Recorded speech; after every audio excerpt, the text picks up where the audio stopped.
mendengarkan belajar tentang firman-Mu. Tuhan, biarlah Roh Kudus menuntun hati pikiran kami, membuka mata rohani kami agar kami dapat memahami ya Tuhan dan dapat melihat kebenaran-Mu dalam nama Yesus. Amin. Oke, kita menyambung materi kita yang kemarin. Oke, udah kelihatan ya? Kita akan mempelajari bagian yang kedua dari pelajaran kita kemarin mengenai psikologi Alkitab, yaitu bagaimana caranya dilahirkan kembali.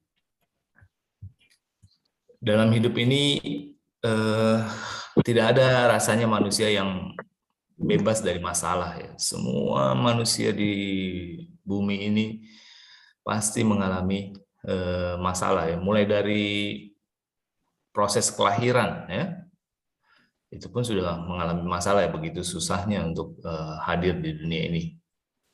Hingga manusia itu tumbuh besar, masalah selalu menyertai. Nah, yang menjadi masalah, yang menjadi lebih bermasalah lagi adalah ketika masalah itu membuat seseorang itu menjadi patah semangat. Membuat seseorang itu tidak memiliki keinginan lagi atau menjadi lesu gitu ya, menjadi lemah, tidak bergairah menjalani hidup ini. Bahkan sebagian akibatnya memutuskan untuk bunuh diri gitu ya. Banyak sekali saudara-saudara kita yang sampai mengalami patah semangat dan mereka membutuhkan solusi. Bagaimana untuk memiliki semangat lagi? Dan mungkin dunia mengajarkan, oh lakukan ini, pergi senangkan dirimu, pergi ke sana lah jalan-jalan biar kamu senang gitu ya. Miliki waktu sendiri, ya nikmatilah ini, makan ini misalkan gitu ya. Tetapi apakah itu yang solusi dari Tuhan? Di dalam Amsal 18 ayat 14, firman Tuhan membukakan rahasianya. Ketika kita mengalami patah semangat, Tuhan memberitahu rahasianya. Orang yang bersemangat dapat menanggung penderitaannya, tetapi siapa akan memulihkan semangat yang patah? Jadi semangat yang patah, obatnya atau solusinya bukan apa. Kalau apa itu kita lakukan ini, lakukan itu, atau kemana, pergi ke sana, pergi. Bukan, tetapi di firman Tuhan memberitahu rahasianya. Untuk memulihkan semangat yang patah, membutuhkan siapa? Kalau bicara siapa, berarti ini bicara satu oknum, satu pribadi. Pribadi inilah yang solusi, obat untuk semangat yang patah. Jadi psikologi Alkitab adalah tentang siapa, yaitu tentang Tuhan.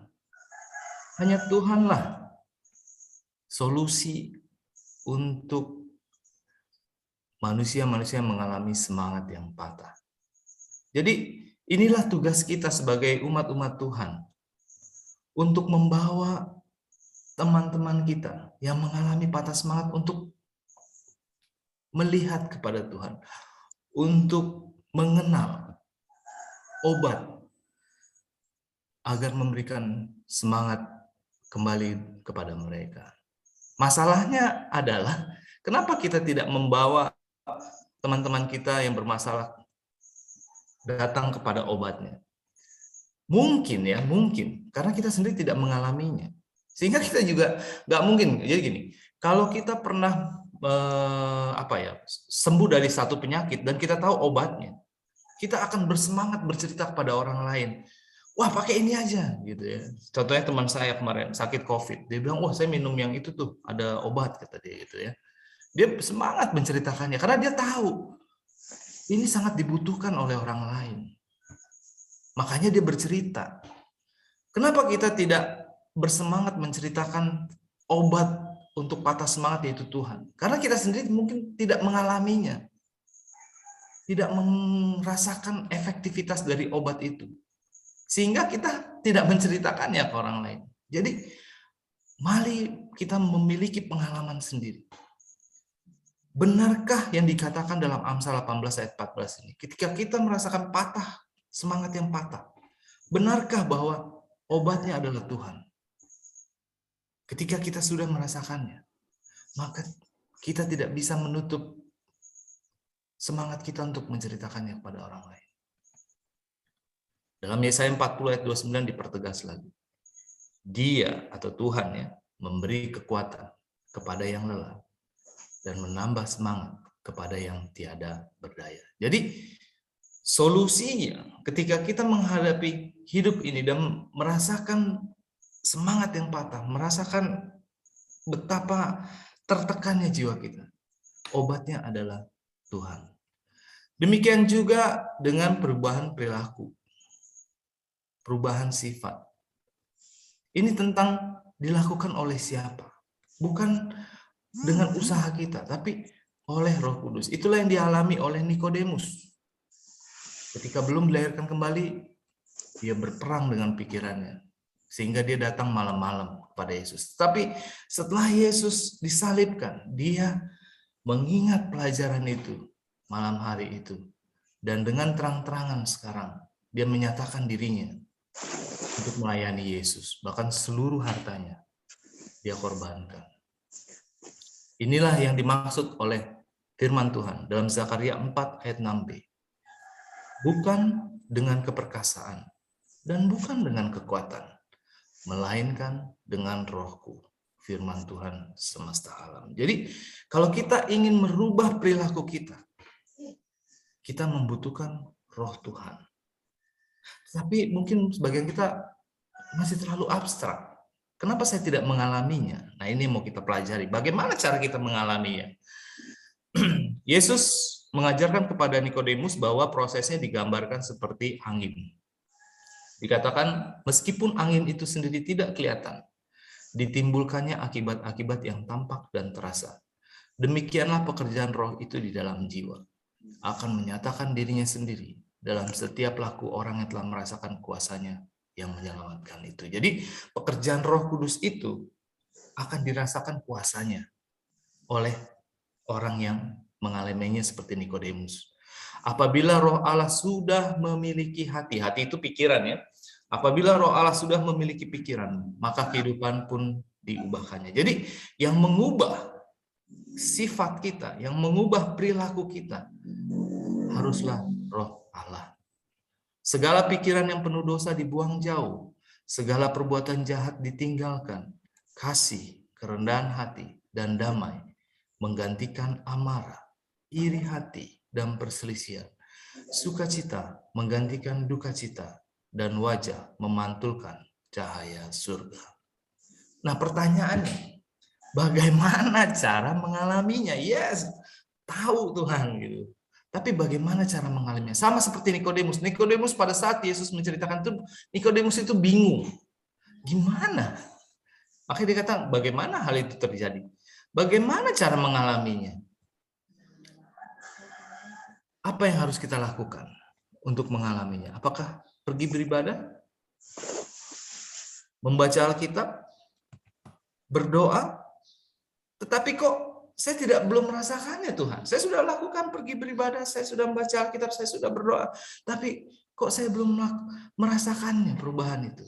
Sama seperti Nikodemus. Nikodemus adalah seorang Sanhedrin, pemimpin agama Yahudi saat itu. Dia sudah melakukan ibadah. Dia sudah membaca Alkitab. Dia sudah berdoa. Tetapi kenapa Yesus harus memberitahukannya hal ini? Karena Yesus mau Nikodemus mengalaminya. Dan Yesus tahu Nikodemus belum mengerti. Makanya Yesus kasih tahu. Jadi beribadah, membaca Alkitab, berdoa harus. Tetapi itu belum cukup untuk kita merasakan bagaimana Roh Kudus itu mengubahkan kita. Ada bagian yang Nikodemus belum lakukan. Dan Yesus memberitahukan caranya, bagaimana dilahirkan kembali kepada Nikodemus. Yesus memberitahukannya dalam Yohanes 3 ayat 14 sampai 15. Dikatakan, dan sama seperti Musa meninggikan ular di padang gurun, demikian juga Anak Manusia harus ditinggikan, supaya setiap orang yang percaya kepadanya beroleh hidup yang kekal. Ketika Yesus menyampaikan perumpamaan ini, Yesus sedang menggambarkan mengapa kita memiliki pikiran dan perilaku jahat dan bagaimana cara mengubahnya. Jadi perumpamaan dalam Yohanes 3 ayat 14 sampai 15 itu sedang menjelaskan mengapa kita memiliki pikiran dan perilaku jahat dan bagaimana cara mengubahnya. Yesus sedang memberitahu penyebab. Makanya kalau sakit, hentikan penyebab katanya. Dan dalam perumpamaan ini Yesus memberitahu penyebab kenapa pikiran dan perilaku kita jahat dan perlu dirubah agar kita memperoleh hidup yang kekal. Dan bagaimana cara mengubahnya? Yesus memberitahukannya melalui perumpamaan ini. Saudara, sadarkah kita sebagaimana bangsa Israel di padang gurun dipatok ular kobra itu ya, ular tedung ya, dipatok. Kita juga setiap hari dipatok ular secara rohani. Siapa ularnya? Dalam Wahyu 20 ayat 2 dikatakan, si ular tua itu yaitu iblis dan setan. Setiap hari, saudara. Mungkin kita tidak menyadarinya. Tetapi secara rohani, setiap hari kita dipatok ular. Dan bisanya masuk ke dalam rohani kita. Inilah yang dialami oleh Yudas. Dalam Lukas 22 ayat 3. Maka masuklah iblis ke dalam Yudas yang bernama Iskariot. Yudas dalam Lukas 22 ayat 3 dipatok ular, yaitu iblis. Bisa iblis masuk ke dalam pikiran Yudas yang bernama Iskariot. Saudara, pertanyaannya adalah, sadarkah kita kalau kita juga mengalami hal seperti yang dialami oleh Yudas? Iblis masuk ke dalam diri kita? Kita dipatok oleh iblis?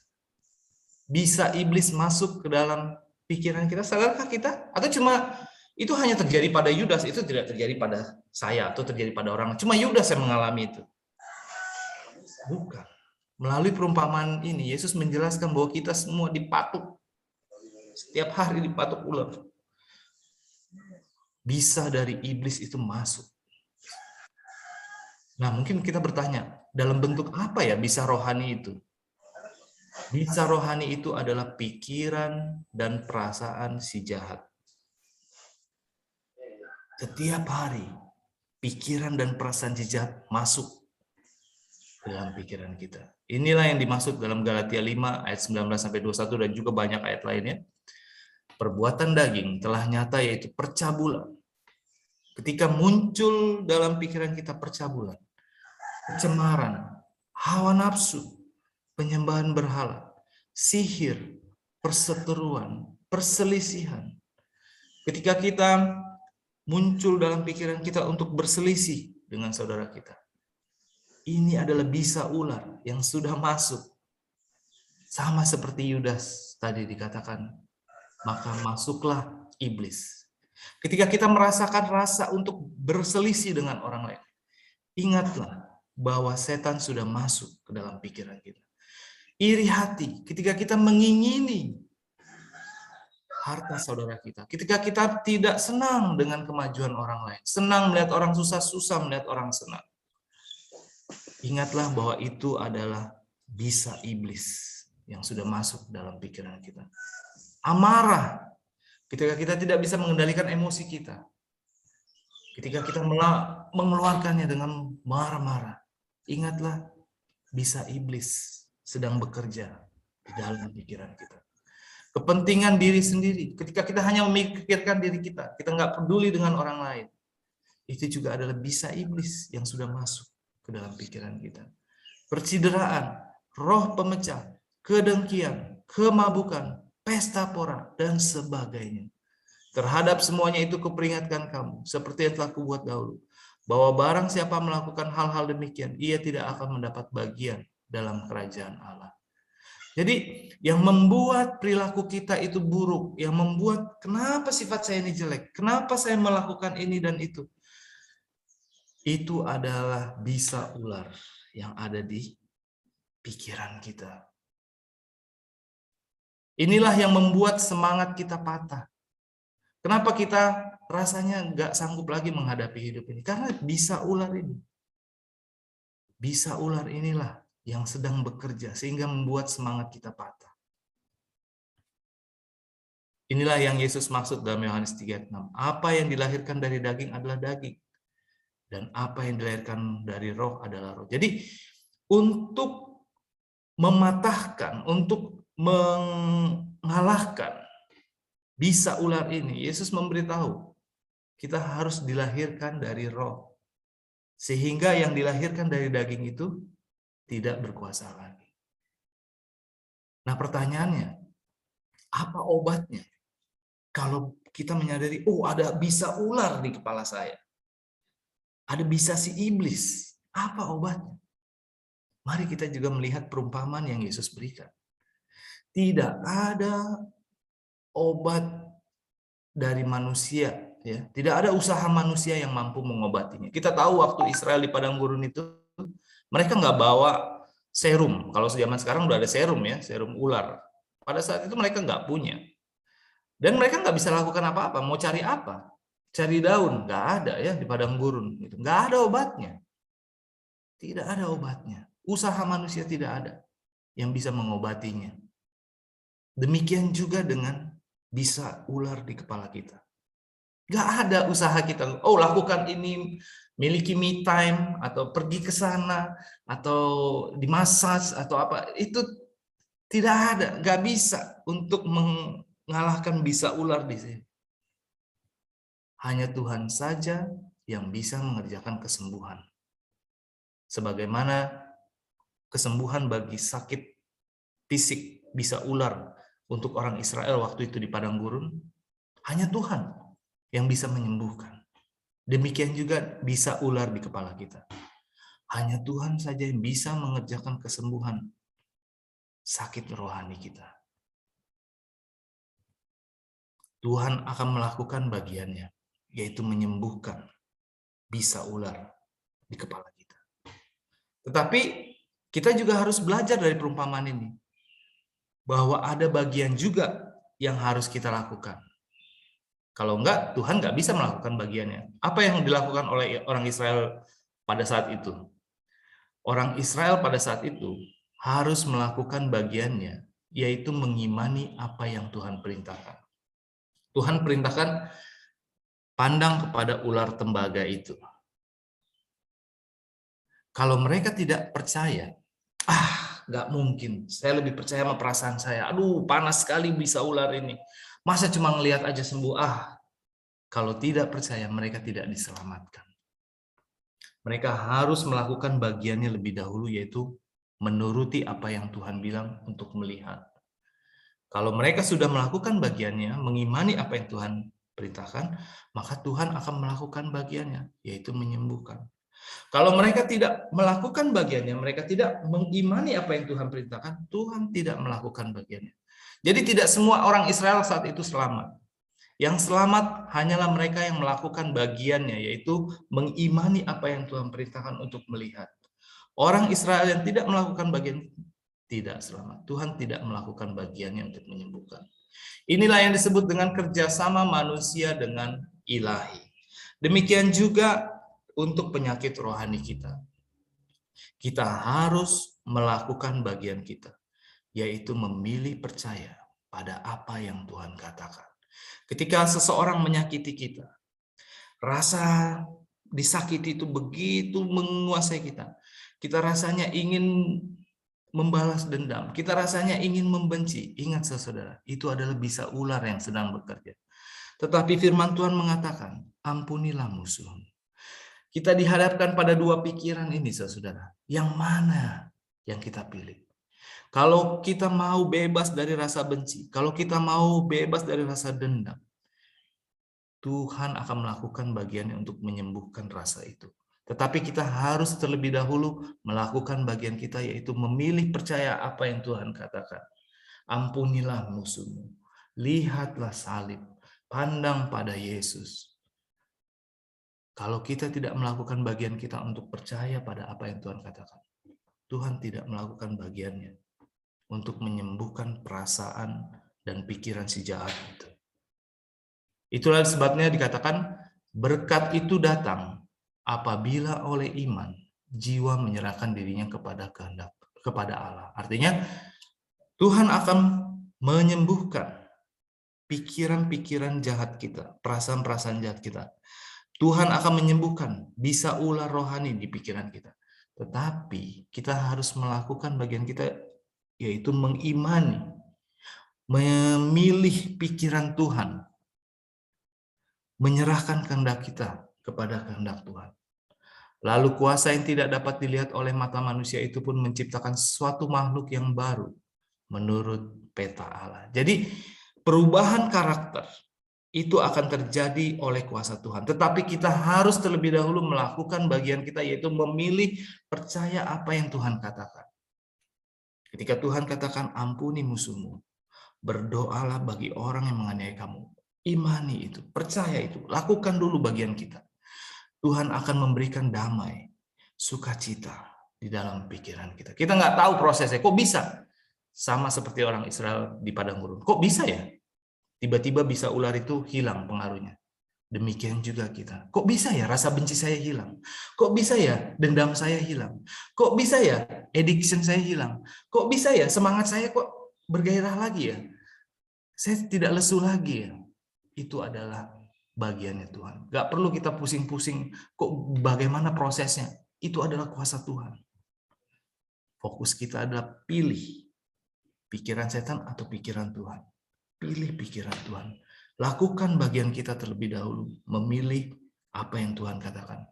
Maka Tuhan akan bekerja di dalam pikiran kita mengalahkan bisa ular rohani. Inilah yang dimaksud dalam Yohanes 3 ayat 16. Karena begitu besar kasih Allah akan dunia ini, sehingga ia telah mengaruniakan anaknya yang tunggal.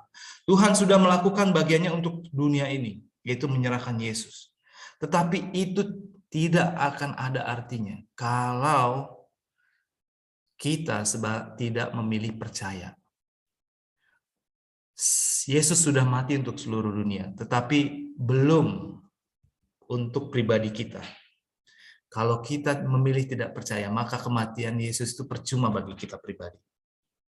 Kita harus melakukan bagian kita, itu percaya. Maka kita merasakan Yesus sebagai juru selamat pribadi kita.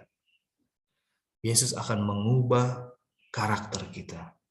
Kalau kita melakukan bagian kita, memilih percaya apa yang Ia katakan. Walaupun perasaan kita bertentangan, walaupun emosi kita bertentangan dengan pilihan kita. Tetapi kita harus melakukannya. Bagian kita terlebih dahulu, yaitu percaya pada apa yang Tuhan katakan. Dan kita akan mengalami bagaimana Roh Kudus mengubahkan kita. Kita akan melanjutkan pelajaran ini kembali besok hari. Amin. Mari kita bersatu dalam doa. Tuhan Allah Bapa kami berterima kasih untuk jalan keselamatan yang telah Engkau sediakan Tuhan. Terima kasih Tuhan, Engkau telah menyediakan obat untuk bisa ular rohani. Tuhan, biarlah kami menyadarinya mulai saat ini. Dan setiap saat Tuhan, ingatkan kami Tuhan, ketika bisa ular itu bekerja dalam pikiran kami. Dan ajar kami Tuhan, untuk segera mencari obatnya, yaitu memilih pikiran yang Engkau katakan Tuhan. Ajar kami untuk melakukan bagian kami Tuhan. Dan biarlah kami merasakan kuasa Roh Kudus-Mu bekerja dalam pikiran kami. Mengubahkan kami Tuhan. Dan memberikan perasaan damai, sukacita yang berasal daripada-Mu. Terpujilah Engkau Tuhan. Dalam nama Yesus kami berdoa mengucap syukur. Amin.